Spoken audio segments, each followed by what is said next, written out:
Seja bem-vindo à leitura do audiobook O Mecanismo Psíquico dos Fenômenos Histéricos de Sigmund Freud e Breuer. Hoje vamos ler o capítulo 1, sobre o mecanismo psíquico dos fenômenos histéricos, comunicação preliminar. Antes de começar, deixe seu like e se inscreva no canal como forma de gratidão ou apoio. Você pode ver também links muito importantes aqui na descrição desse vídeo. Vamos começar. 1. Movidos por uma observação casual, há alguns anos investigamos nas mais diferentes formas e sintomas da histeria o motivo, a ocorrência que suscitou pela primeira vez, frequentemente muitos anos atrás, o fenômeno em questão. Na grande maioria dos casos, não conseguimos determinar esse ponto de partida pelo simples exame do doente, mesmo quando é bastante minucioso.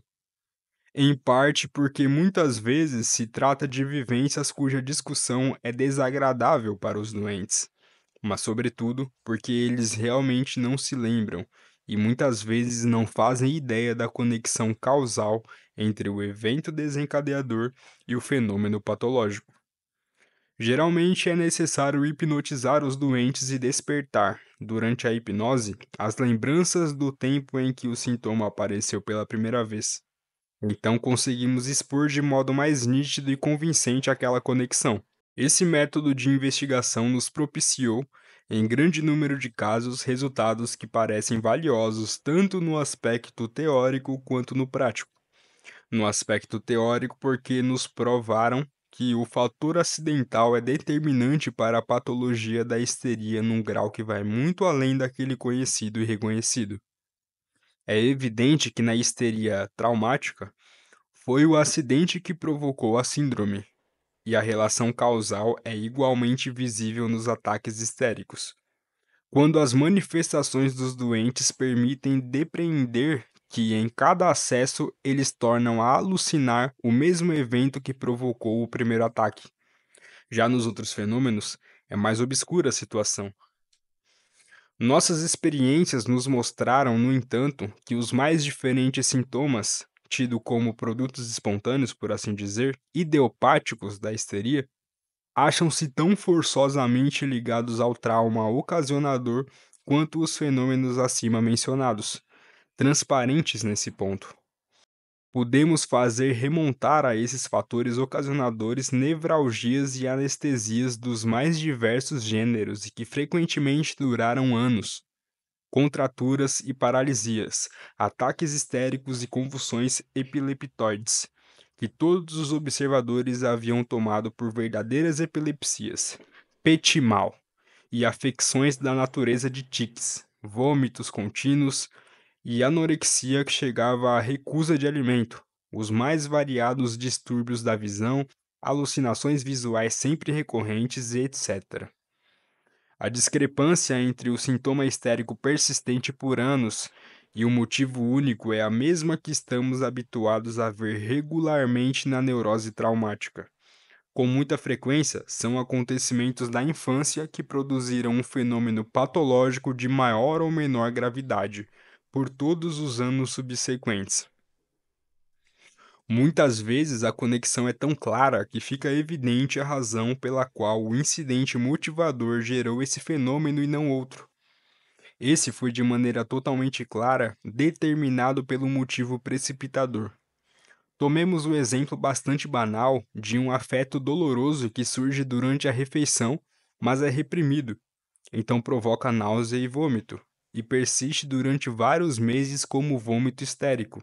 Uma jovem que vela em atormentada angústia ao leito de um doente cai em um estado de obnubilação e tem uma terrível alucinação.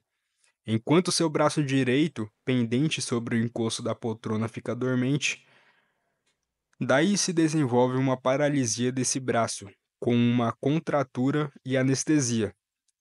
Ela quer rezar e não encontra palavras. Finalmente consegue dizer uma prece infantil inglesa, quando mais tarde desenvolve-se uma histeria grave e extremamente complicada. Ela fala, escreve e compreende apenas inglês, e a língua materna lhe é incompreensível por um ano e meio. Uma criança gravemente enferma adoece por fim. A mãe concentra toda a sua força de vontade em se manter quieta e não despertá-la. Devido precisamente a essa intenção, ela produz contra-vontade histérica, um ruído estalante com a língua. Este se repete mais tarde, numa ocasião em que também quer se manter absolutamente quieta, e disso nasce um tique, que na forma de um estálido da língua acompanha-a por vários anos, sempre que fica agitada. Um homem muito inteligente se encontra junto ao seu irmão, quando este, sob narcose, tem a articulação anquilosada de seus quadris estendidas. No instante em que ela cede, com um ruído, o homem sente em sua própria articulação dos quadris uma dor violenta que persiste por quase um ano e meio, etc, etc. Em outros casos, a conexão não é tão simples. Existe apenas uma relação simbólica, por assim dizer, entre o motivo precipitador e o fenômeno patológico, como a que a pessoa sã forma no sonho. Quando, por exemplo, uma nevralgia se associa a uma dor psíquica ou vômito ao afeto de repugnância moral. Estudamos doentes que costumavam empregar de forma abundante essa simbolização. Em outros casos, ainda, uma determinação desse gênero não é compreensível de imediato. Entre eles se incluem precisamente os sintomas histéricos típicos, como hemianestesia e estreitamento do campo de visão, convulsões epileptiformes, etc. Temos de reservar a exposição de nosso ponto de vista sobre esse grupo para a discussão mais pormenorizada da matéria. Tais observações nos parecem demonstrar a analogia quanto à patogênese entre a histeria comum e a neurose traumática e justificar uma extensão do conceito de histeria traumática. Na neurose traumática, não é o ferimento físico insignificante a causa da doença, mas o afeto de pavor, o trauma psíquico. De maneira análoga, para muitos, se não para a maioria dos sintomas histéricos, nossas investigações revelaram causas imediatas que devemos designar como traumas psíquicos. Toda vivência que suscita os penosos afetos de pavor, angústia, vergonha, dor psíquica pode atuar como trauma psíquico. Se isso de fato acontece, depende compreensivelmente da sensibilidade da pessoa afetada, assim como de uma condição a ser mencionada mais tarde. Não raro se encontra na histeria comum, em vez de um único grande trauma, vários traumas parciais, causas agrupadas que apenas se somando puderam manifestar efeito traumático, e que formam um conjunto por serem, em partes, componentes de uma única história de sofrimento. Em outros casos ainda, são circunstâncias aparentemente indiferentes em si mesma, que, por coincidirem com o evento realmente eficaz, ou com um momento de especial excitabilidade, adquiriram uma dignidade como traumas que habitualmente não se esperaria delas, mas que conservam a partir de então. Mas o nexo causal entre o trauma psíquico motivador e o fenômeno histérico não é tal que o trauma, como agente provocador, desencadeasse o sintoma, que então, tornado independente, permaneceria. Devemos, antes de afirmar que o trauma psíquico, ou mais precisamente a lembrança do mesmo, age como um corpo estranho que, ainda muito depois de sua penetração, deve ser considerado um agente atuante no presente. E vemos a prova disso num fenômeno extremamente curioso, que ao mesmo tempo confere um notável interesse prático às nossas descobertas. Pois vimos, para nossa grande surpresa inicial, que cada sintoma histérico desapareceria de imediato e sem retorno quando conseguíamos despertar com toda a clareza a lembrança do acontecimento motivador, assim ativando igualmente o afeto que o acompanha. E quando em seguida o doente descrevia o episódio da maneira mais detalhada possível, pondo o afeto em palavras. Recordar sem afeto é quase sempre ineficaz. O processo psíquico que ocorreu originalmente deve ser repetido da maneira mais viva possível, levado ao status nascente, e então expresso. Nisso, quando se trata de fenômenos envolvendo estímulos, eles, espasmos, nevralgias, alucinações, reaparecem uma vez mais com toda a intensidade e depois desaparecem para sempre.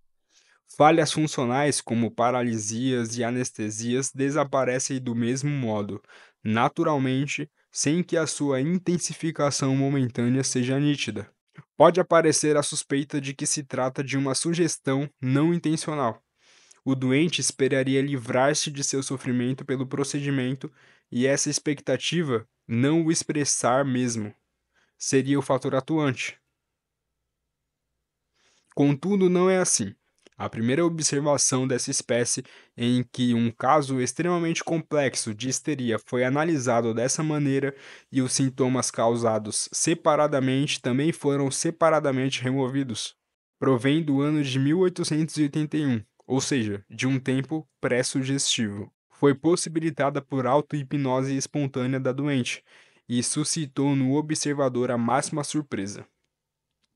Numa inversão da sentença, cessam causa cessar efeitos, cessando a causa, cessa o efeito, bem poderíamos deduzir dessas observações que o acontecimento motivador continua a atuar de alguma forma anos depois, não indiretamente, pela mediação de uma corrente de elos causais interligados, mas imediatamente como uma causa precipitadora, mais ou menos como uma dor psíquica lembrada em consciência, desperta, ainda provoca lágrimas tempos depois. O histérico sofre, sobretudo, de reminiscências. Caso você queira ver algumas traduções de palavras citadas aqui em grego ou em hebraico, acesse a descrição que tem algumas explicações para você compreender melhor o texto. Muito obrigado para você que chegou até aqui e assistiu. Deixe seu like, se inscreve no canal e nos apoie com os links da descrição.